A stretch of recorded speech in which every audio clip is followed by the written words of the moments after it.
Once again, it's story time. Back when I owned that little cafe on the road to nowhere, and I was Dave, chef to the stars. One day, Ellen Wing came in and asked me to make her the greatest plate of penne she had ever received. I said, no problem. Okay, the first thing I did was I cubed up 1 pound of chicken breasts. And now I'm going to add some salt and pepper to it. And then you just want to cook these till they're done. Let them rest a little bit.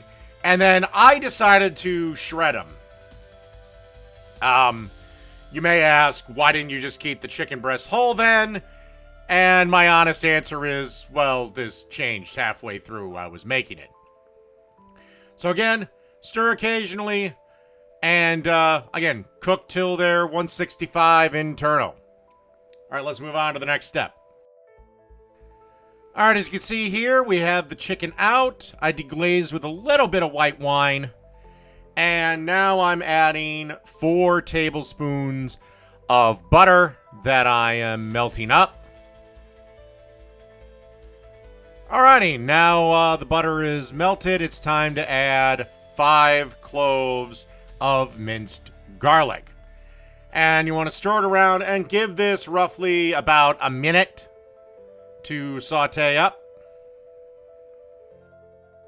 And I had 4 strips of bacon that were left over, so I chopped them up, put them in the pot, then added 1.5 cups of heavy cream.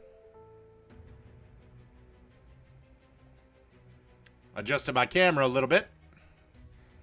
And now you want to add about 4 tablespoons or so of tomato paste.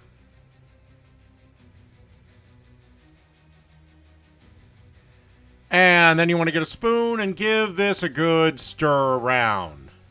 Make sure everything is nice and well mixed together.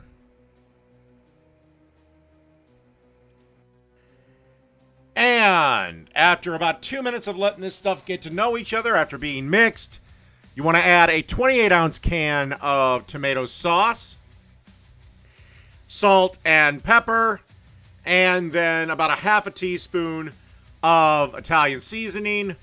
Then, once again, you want to stir this around. Oh, and about this time, add that shredded chicken that we were talking about back to the pot.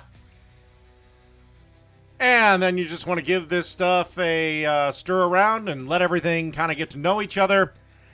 And right now would be a good time to start our pasta. Again, lots of water, salt, and cook it for 1 minute less than the package direction for al dente. All right, our pasta is ready to go, so we're going to kill the heat. By the way, you should have been cooking the sauce over medium-low if I didn't specify that. Sorry. And now completely kill the heat. Give this a little stir around. Give it about 30 seconds to get to know each other. And let's get ready for serving. All right, to serve this, I simply decided to just go with a light dusting of freshly ground black pepper, and then I served it. Miss Wing seemed to thoroughly enjoy the dish, but why she felt the need to finger one of my waitresses while she ate it, I haven't the foggiest. Well, the waitress didn't seem to mind, so I suppose it all evens out in the end.